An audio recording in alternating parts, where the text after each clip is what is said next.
Good morning, everyone. Good afternoon, good evening, wherever you are. Welcome to our third class of preparation for Rosh Hashanah. I would like to actually also refresh a little bit of what the way we ended last session. So last session, number 2, we understood that what makes the period of Rosh Hashanah so intense, that's causing our issue to be exposed. We said that the Ze'er and Pin, that represent by the 6 middle levels, considered to be Kabbalistically the spiritual buffer that doesn't let us between Malchut and the energy source, which is the upper 3 Sfirot, Keter, Chochmah, Binah. And as a result, we said, we're doing negativity, and the negativity is still hidden, still concealed. And we said we don't feel the manifestation of it. And we said that during those days, the Ze'er and Pin is in a state of concealment. And we said, what happens when Ze'er and Pin is in concealment? Let me share.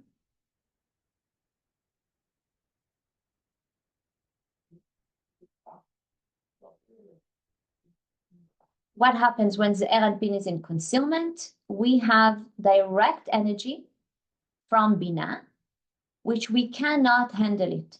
It's too intense, it's too powerful, direct energy. And we said it might manifest its judgment for every human being, and that's the reason negativity is exposed. And as we said, it's similar to when, let's say, you did some negative things that you're not proud of, but you don't really care because the rest of your friends are doing it. And then somebody that you respect so much looks at your eyes and reminds you what you've just done. How does it usually make us feel like? Suddenly everything is exposed. Suddenly we don't have the spiritual buffer. So we continue. So what do we do in Rosh Hashanah? As you see, there is the shofar that we blow below, that, as the Kabbalists explain, that awakens the shofar below, awakens the shofar above, which is Binah, that igniting, balancing energy that comes from Binah, harness energy that comes from Binah. And the Kabbalistic code for balance energy is 3-column system. So basically the shofar that is made from a horn of a ram, representing what we call desire to receive for oneself alone, judgment, negativity. But by the sound, which is of course physical, it's awakening the spiritual shofar called Binah. And what does it really awaken? It awakens what we call, the Kabbalists call, the 3-column system. What is 3-column system? In one sentence, receiving for the sake of sharing. Not just receiving for myself alone and sometimes sharing or giving, receiving for the sake of sharing, which means also balance, circuitry of energy. So the shofar is not just symbolic or energetic. It carries the metaphysical energy of all our negativity. So by us hearing the shofar, we elevate all this limited consciousness all the way to Binah consciousness. But we are awakened within Binah, the 3-column system, which means energy of mercy, energy of transformation. And as a result, we are exposed to that powerful energy that comes from Binah in a harness way that transforms negativity, negative to positive, darkness to light. The Kabbalists explain that negativity, that I worked on myself to take responsibility throughout the month of Elul, Virgo, and transform myself, using the tool of the congregation, our community, being in one unified soul. Even if you're streaming online, it doesn't matter, you're part of the community, as one community, using the tool and the intention of the meditations of the shofar, create the difference. Because really, you can go to any synagogue you want around. The Kabbalists explain just hearing the shofar doesn't do it. You need to know what you're doing. So in the center, according to the Kabbalists, there are altogether 101 blowing, that each one of them creates transformation for another aspect of negativity. Actually, what it does It takes anything that was negative and make it a gate for blessings in our lives for the coming year. So it's not a physical work, it's a metaphysical work. So this is really the big picture of blowing the shofar. And really, only the Kabbalists, the Zohar, especially Rabbi Isaac Luria, really gave us the gifts that, of course, our teachers, the Rav and Karen, brought it down to our level, that all mankind can receive the blessings of being part of it. It's an enormous gift. There's something beautiful that I want to share from Karen. And Karen said, in one of Rosh Hashanah, before blowing of the shofar, Karen always used to set up the intention. And Karen said, I believe most people that become something in this world, a lot of us taste hell before we know what heavens is. We have to know how to pass the fire in life. Just because things don't happen in a smooth or easy way doesn't mean something is wrong. And we have to learn how to pass through fire in life. So on the first day of Rosh Hashanah, we can take that step from the courtroom in which the prosecuting attorney sits. And we can go, Karen explains, we can go into a plea bargain where we're only talking directly with the Creator. And in that space, we will move, we will become a different dimension. And so the healing that happens in the heart, which comes from the sound of the shofar, it's you and the Creator alone, without the prosecutor. Karen always used to say the sounds of the shofar, it's almost like yelling from your heart, begging, for the Creator to be in your life. There's a beautiful story in the time of the Kabbalist Baal Shem Tov. He had a man that particularly learned all the meditations and all the prayers so that he will be able to make sure that his prayers went straight to the gates, and he was the one to blow the shofar for Baal Shem Tov and his community. And he struggled and he learned, and finally came the day of Rosh Hashanah, and he woke up in the morning and his mind blanked. He couldn't remember one meditation, one of the, that he needed to focus on while he's blowing the shofar, and he didn't know what to do with himself. But he went to the synagogue and blew the shofar for the Baal Shem Tov and the congregation. At the end of the service, the Baal Shem Tov came to him and said, my God, it was the most wonderful thing I ever heard. The angels were dancing around. And the man looked at him and said, but I've forgotten all the meditations before blowing of the shofar. And the Baal Shem Tov told him, that's right. And that's why you had to blow with your heart. That's why the gates were open. So yes, we should know about the different blowing. And yes, we should align with it. But it says, Karen said, if our mind and heart are in sync and in a place of just being one with all of us, that will get us through and in a wonderful way. Also, I think I can share so we see each other. Also, it says on Rosh Hashanah, we read the story of binding of Isaac. It's in the Torah reading. And it says that Abraham picked up the knife to sacrifice his son. And instead, the Creator told him, no, we don't offer life for life. And it says, the story says, that he found a ram and he grabbed him by the horn and he became the sacrifice. So for us in Rosh Hashanah, as we will hear the shofar, the sounds of, soon I will show it on the screen, but it's called Tru'ah, Shvarim, Tki'ah. See if you can feel the vibrations of the sound, because the shofar itself can vibrate hundreds and hundreds of meters. It's a penetrating sound that isn't only for the ear, but it really radiates. I'm sure you all felt it when you saw the video I sent you all, the Rav blowing the shofar. It really radiates, resonates through our entire being.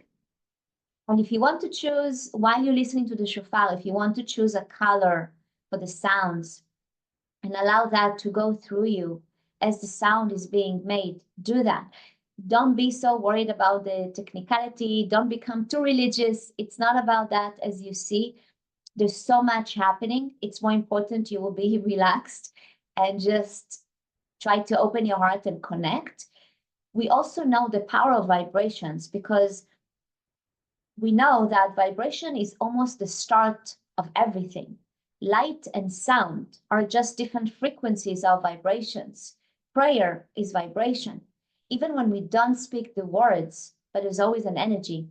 And that's what we're really looking for, because you have to know that sound vibration can even alter the molecular structure of the body. We know there's a lot of, sound meditations that we do, and it's effective in our health. And we know that in that structure is where memory is kept. So we can release so much negativity. It also know, like, one of the things they say, that walking in nature really heals, because just expose yourself to the sun or nature allows releasing negative memory. You kind of, without paying attention to, you inject it in our, people can inject in their body cells. So through the sound of the shofar, we can alter memory and bring everything back to its perfect form, because it's very rare that new baby born are born negative. It's accelerates throughout life, right? So we all have a perfect memory as well, when we were one with the Creator, and we can bring it too. We can bring that perfect form of our memory on a soul level to a place where our being was really first created inside of ourself, where we all had absolute certainty with our soul and the light of the Creator. We, especially women, we know we volunteered to come here to reincarnate again. Men have to. Women volunteer, but we all sign on a contract with the Creator. We all understand perfectly what is our job, what are our responsibilities. Our guardian angel shows us every step of the way, anything that will ever challenge us, and we sign on it. We agree. But we can go back to that memory where we knew exactly what to do and how to win this game of life. And back then, we were told that this and that will be our job, and this is exactly our tikkun and our process in the world. And we were very happy to go for it.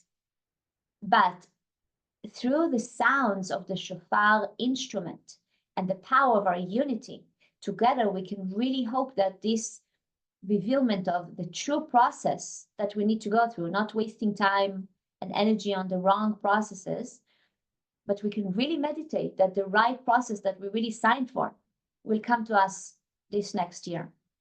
And basically, as Karen says, and we will be busy ourselves with that process and less busy with processes of others. Now, the type of sounds that are coming from the shofar, let me share.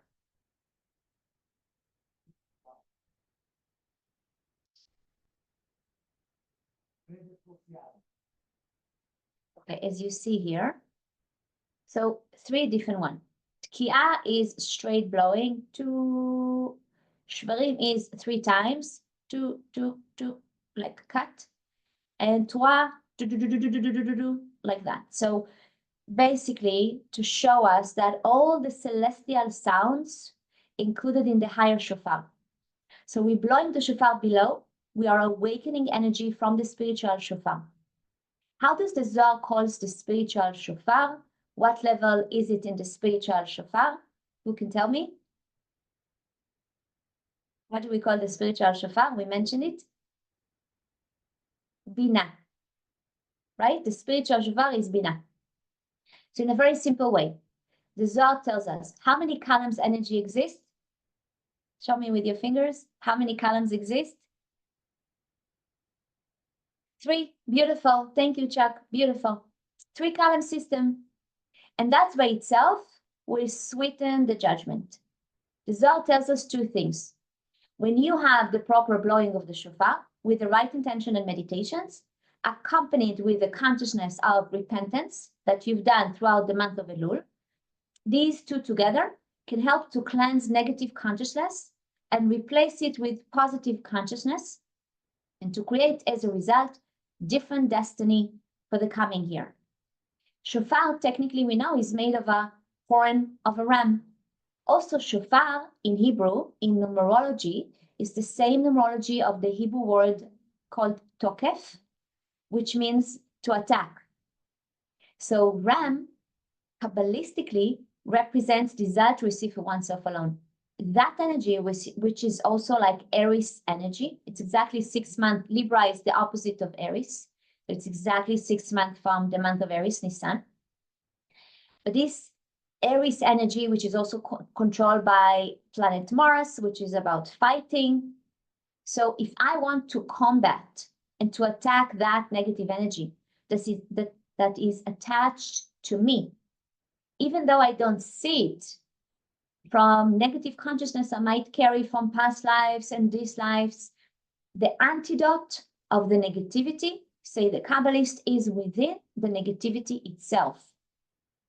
So from an animal, same with the red string, right? We put it on the left, it's red, it all represents left column energy, desire to receive for oneself alone, yet it's the best tool to prevent evil eye. Same here with the shofar.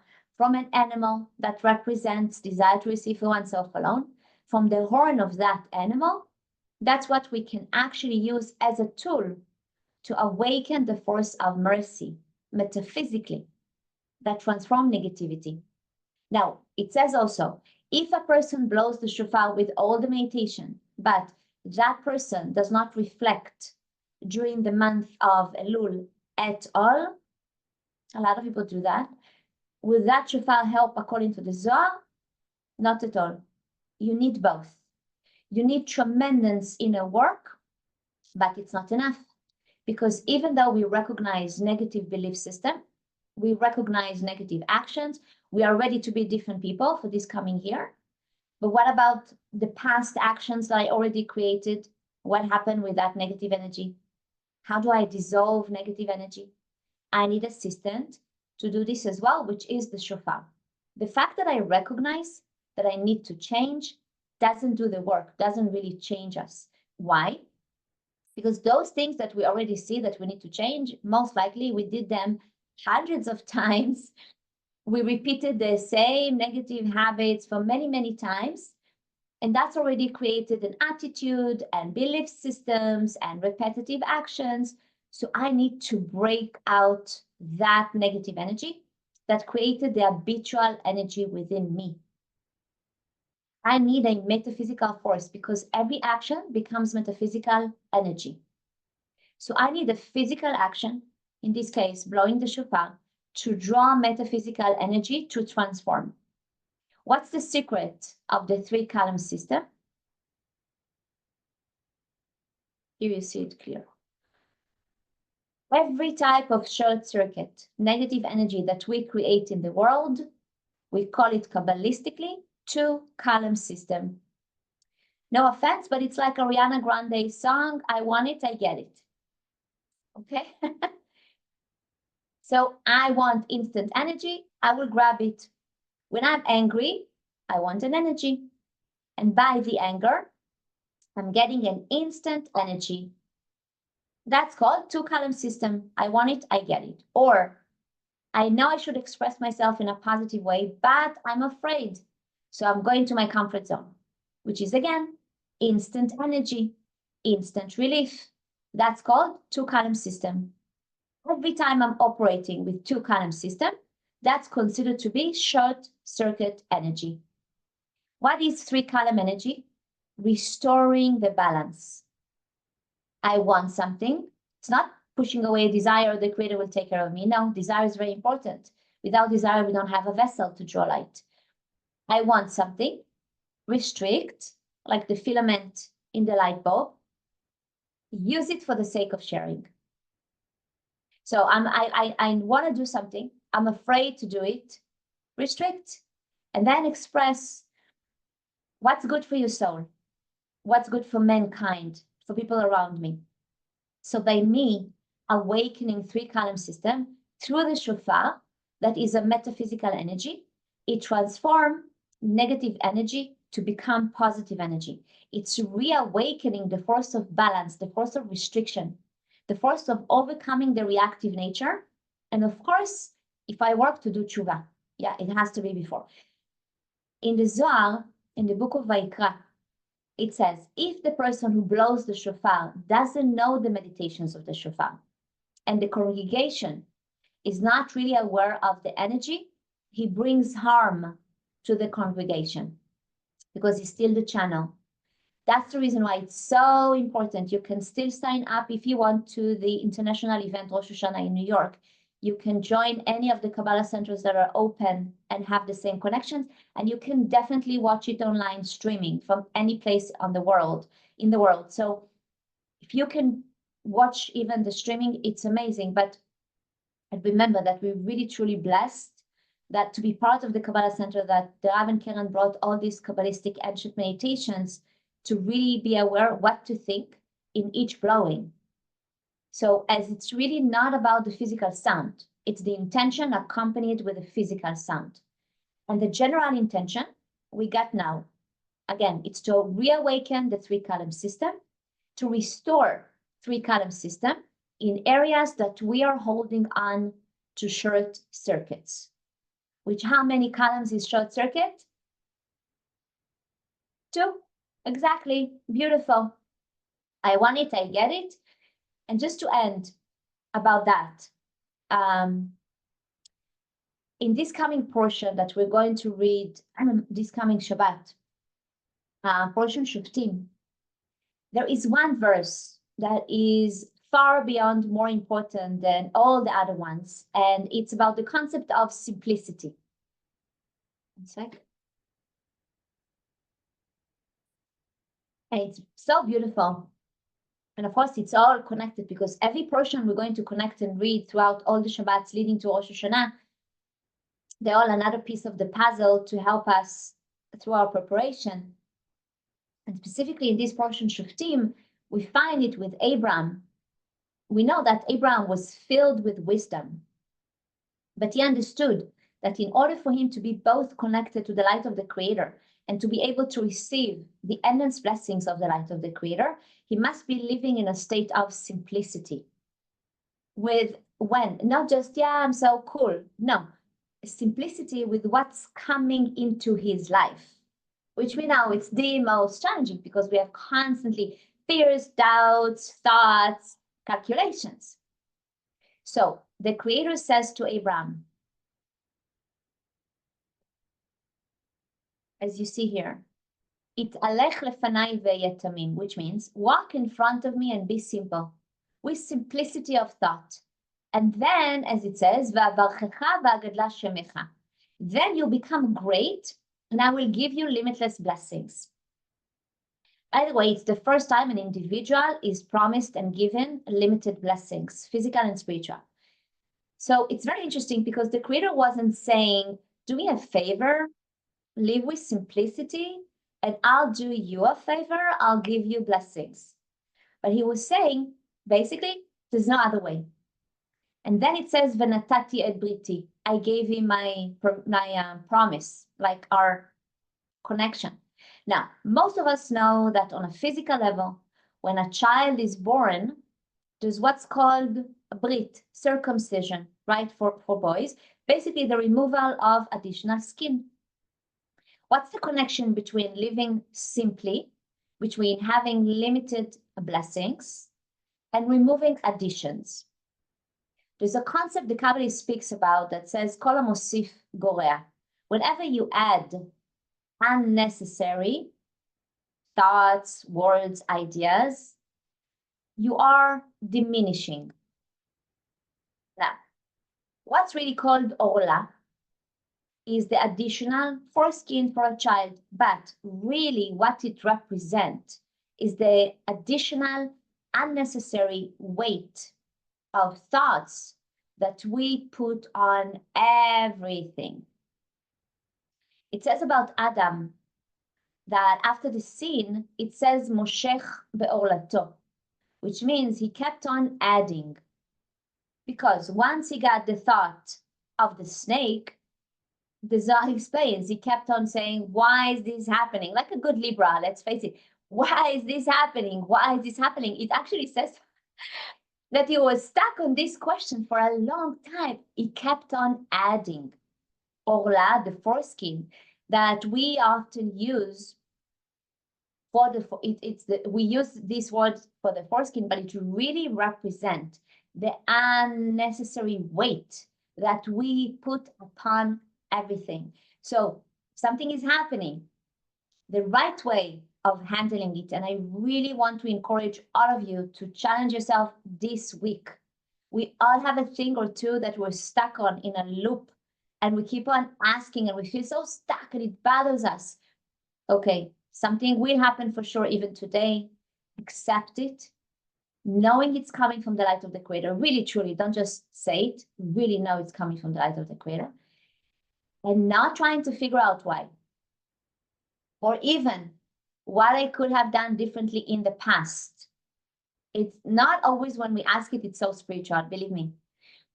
When a person starts having these thoughts, the Kabbalists explain, they add orla, add weight to that situation and make it much more difficult for light to be revealed there. Don't worry about being spiritual and do your tikkun. Believe me, this week I give you permission not to ask all the time and keep on that loop. The gift, and this is why Michael Berg explained, this is why this portion is always read in the month of Elul.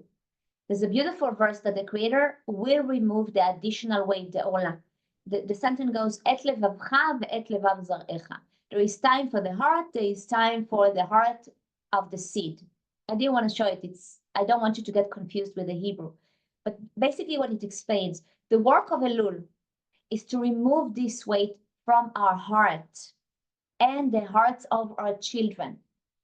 Okay, and many times even our parents is like our children. We have this kind of relationship. So it's not just physical kids.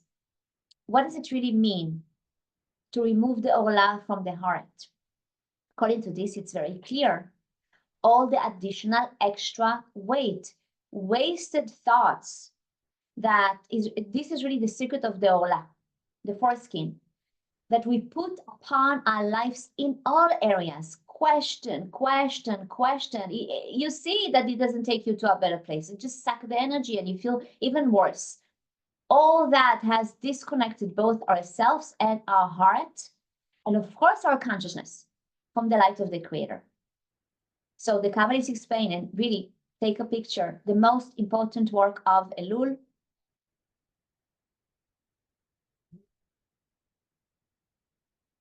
in order to be prepared for Rosh Hashanah and the limitless blessings that we desire for the next 12 months is to remove all the orla from your heart and the heart of those around us. This is Elul, because the most important work of Elul is to go back to a state of what's called tamim, to go back to a state of simplicity. So we really want to understand the danger, the damage of smart thoughts, even spiritual thoughts. I want to say this teaching is pointless if we do not take it into action, which means, again, at least really I'm asking you for the next 3 weeks, fight. It's going to be a fight. Fight for simplicity. Fight for it. Because as we said, if we don't fight for simplicity, God forbid, you're going to keep eat from the tree of knowledge, good and bad, etz hada'at. Forcing yourself to remain in that state again and again with the snake, and why. This is number one. Number two, as we said, when a person starts questioning in silly ways, where it's not going to make a difference, and we all know when we do it, believe me, then when he or she are shutting off when they do that, they're shutting off their highest level of soul. Number three, the only way to receive limitless blessings, what's called the Oraganus, the hidden light, Marav tuvcha asher tzafanta lere'echa. The great light that the Creator has prepared for those who are truly connected is only lo imna tov ma'olech tamim, only for those who are fighting for simplicity. Number four, to understand that the entire work, all of our lives, certainly, for sure, but in these 4 weeks are to remove all the orla, all the addition that we brought on to every situation in our life through these thoughts of why. And you have to practice it, okay?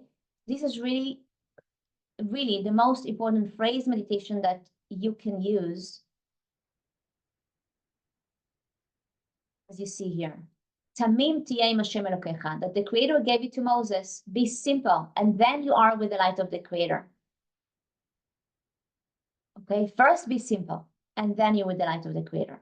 It's like putting a cork on a bottle, because the thoughts are going to want to come. You will have time, maybe today, for sure tomorrow, certainly this week. Why? Oh, this happened, but why? And that happened, but why? Tamim tiyeh im Hashem Elokecha. I need to be simple in order to be with the light of the Creator, in order to be open to the great and limitless light of blessings. A person who is not fighting to be simple, it says, cannot receive limitless blessings. It's that simple. Kabbalist Rabbi Nachman from Breslov, he was the grandson of the Baal Shem Tov, and he wrote a book of stories. And of course, these stories are filled with wisdom. One of his stories is very beautiful. Maybe some of you heard it, but it's definitely worth it to hear it again. It speaks about two different people, the smart person and the simple person. And the story begins, they are both begin life in the same area, same place in life. And of course, they go through challenges. Of course, the simple one lives through his challenges in a completely different way. He doesn't question, he just goes through it. Not only that he goes through it, he experiences it with joy. The smart person, when he goes through the challenges, start questioning. And as we just learned, all these questions create weight and weight. And the end of the story, of course, the simple man is back having a lot of limitless blessings. And the smart man is still mirrored in his thoughts, in his questions, in his weight. But there's one section in the story when the simple man loses all his money and is going through challenges in his life. And all they have at home with his wife is a loaf of bread. And it says he would sit at dinner with his wife and he would say, can you please give me a piece of bread? And so she would give him, and his thoughts go on and on for 5 minutes because he's so simple, right? How amazing is this bread? He's getting so excited about it, this piece of bread. Then he would say to his wife, can I have some soup? And all they have is bread. So she cuts him another piece of bread, and she gave it to him. And he eats the piece of bread. Oh, this is the most amazing soup I ever tasted. Amazing, amazing soup. And Kabbalist Rabbi Nachman from Breslov said he wasn't playing a game. He was actually tasting the most amazing soup in this piece of bread. Then he asked for the meat, and she cuts him another piece of bread, and he's eating. Oh my goodness, this is the best meat I ever eaten in my life. Then he asked, I'd like some beer. So of course she pours water. They don't have any beer. He tastes the water. My goodness, it's the best beer I ever tasted in my life. How did you make it? Then he asked for some whiskey, and she puts water, and he goes, oh my God, what is this? This is the best whiskey I ever tasted in my life. And he kept on repeating, making it clear he was actually tasting all those different things. He was a simple person. And that simplicity brought him to be able to extract light from everything that he was experiencing. It says about him in Hebrew, היה מתענג ומשתבח כאילו הוא שותה אותה ממש. His experience and his pleasure was as great as he was completely tasting it. והיה רק מלא שמחה וחדווה תמיד. And the simple man was only filled with only simplicity and joy always. Many years ago, people used to say something stupid. When you study Kabbalah, you can go crazy. But I would like to say, maybe it's okay to go a little bit crazy. Let's all commit, or at least desire, to go a lot crazy, meaning I want to live in the simple world where everything is only light and blessings. People might look at you, or me, or us. What are you doing? You're eating a piece of bread. What are you excited about? What are you talking about? Meat? The best whiskey? You're an idiot. You're a crazy person. Okay, I'd rather be a crazy person living in simplicity, living in only goodness and light, than the smart person who's living in pain and suffering, right? We don't want that. And that's what this Shabbat is giving us as well that we can also use. We are going to commit to fight, to live with simplicity of thought, because as we said, that is the only way to disconnect from Satan. That is the only way to stop eating from the tree of knowledge, good and bad. That is the only way to connect to the highest levels of our souls. And that is the only way to be able to receive limited light and blessings. And it's the only way that it can come to an individual who is actively pursuing a life and fighting for simplicity. And with the additional element of, let's be a little bit crazy or a lot crazy, it's up to you. Who cares? As long as I have limitless blessings and only pleasure all the time, I'll be crazy too. This is the gift of this Shabbat, and it is the work of the next 4 weeks at least. It's the work of Elul to remove the orla, all the additional of thoughts and weights that we put on things that therefore separate them and us, God forbid, from the light of the Creator. And I want to bless all of us, may we really merit through this work to be simple, that we will fight for simplicity of thoughts and remove all other thoughts, questioning. And then we will be Im Hashem Elokecha, with the light, one with the light, Imo velechalko, completely unified and a part of the light of the Creator. So please, any questions? That sounds easier said than done. We get so complicated and tangled up. There you go. Starting with the why. Why is it so hard? Yeah. Be careful. Don't do that. Fight for simplicity.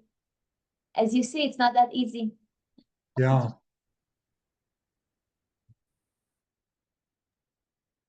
It's crazy how difficult is simplicity. Yes. Absolutely. Because That's they always teach That us if it's difficult. I didn't practice a lot, and I need to appreciate everything because everything have a spark of the light, and I didn't see all the time. So I need to practice. for sure. Yael, sorry, you were saying? We've always been taught that if it's difficult, then it's worth it.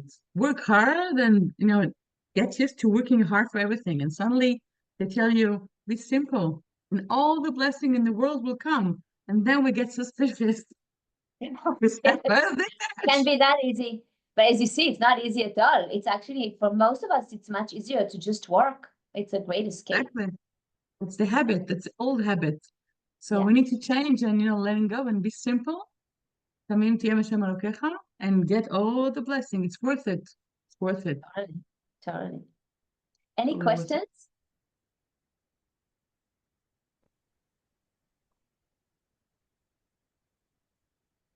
I have Okay, a question. sure. Hi, everybody. Hi. So I hear a lot about the whole process of the foreskin and Kabbalah and other places, but the question is, why was it created? Like, why is it part of the human body and then having to be removed? I want to understand why the excess weight.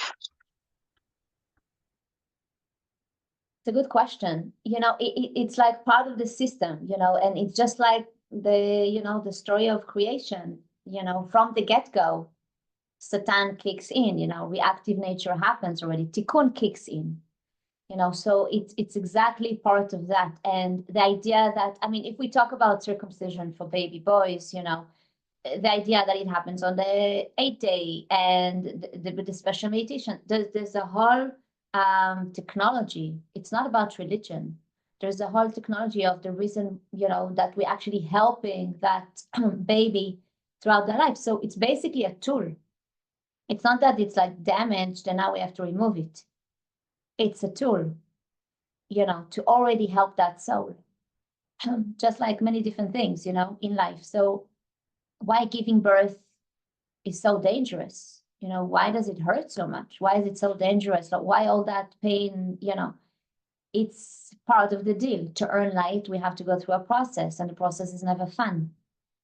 It's exactly part of the nature of this world. But it's not that, again, it's the way we think. Like this is also a level of adding weight. Is something wrong with that baby, you know? And if we don't do it, what does it mean about the baby? We don't need to, you know, to overanalyze. It's a tool. It's important to do it also with the right consciousness, and definitely it will help that child to, you know, reveal light. Thank you. You're welcome. Makes sense. Any other question?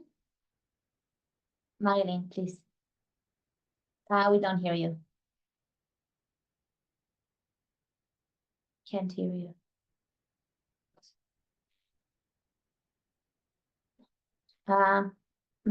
No, we can hear you. Sorry. Did you hear me? Oh, now, yes. Okay. Pardon, I had it on Bluetooth. The Mm. question I have is, when you say be simple, like let's be simple, like that's what I can't grasp. Like what? Like take away, like I don't know, take away, like you said, drinking. I don't really drink, but you know, take away stuff like that. Like that's what I'm trying to understand. It's Like about consciousness. simplicity, get back to basics. No, we're talking about simplicity when things we don't expect happens and things that challenge us. We talk about that. It's not about the way you live your life, you know. Great. It's Say the that way you again, live your life, pardon. but it's about how we react Okay. when things that challenging happen to us. That's what we talk about. Because that's really Okay. the most, that's the hardest. You know, the way we manage our calories, our money, our time, it's somehow we get it. But nobody really educates us how to manage our light. And that's what we focus on in Kabbalah. That's why Kabbalah is how to receive. Receive what? Receive light. So everything we spoke about today is on a conscious level. What you decide to do later, you know, you don't need us. What we need, the understanding of the Kabbalists, is how to handle difficult situations, you know, how not to react and how continue being connected with the light of the Creator, especially coming now to Rosh Hashanah, that we can get limitless blessings and so forth. So what we learned today is help us remember everything we do. Why is it so crucial? Because it's not just to elevate consciousness and have a better life. It's literally planting seeds for the whole next year. Right? That's why we take it so serious, and that's why we put more focus, and that's why we pay attention to different details, different aspects. So that's why it's more crucial, because everything we do up to Rosh Hashanah, and as we learned also in the next 10 days of, you know, right after till Yom Kippur, is crucial because these are the seeds we're planting in our life garden. So we want to really take a good look in our system, just like running a business and having that the yearly, you know, like sitting down, looking at all the numbers, what works, what doesn't work, what serves me, what hurts me. This is what we're doing. We're doing a good check to the details and taking new decisions. So that's what we talk about.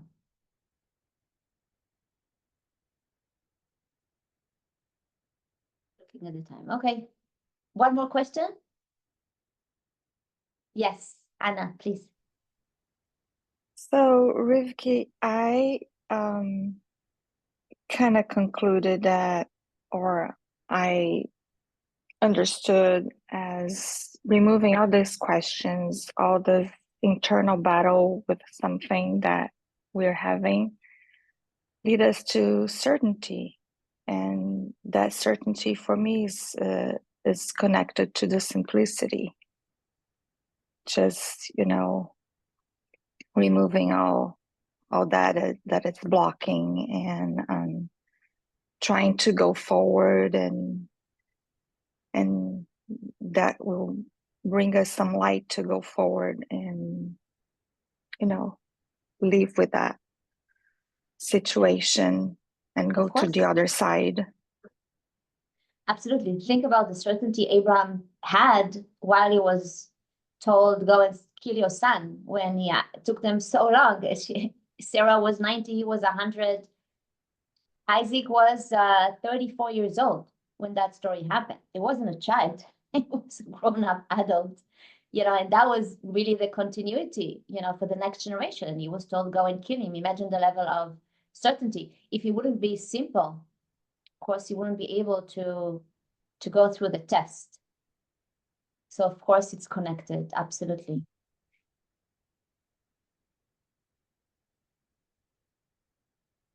Okay, everyone, stay beautiful. Take care. Have a great week. Thank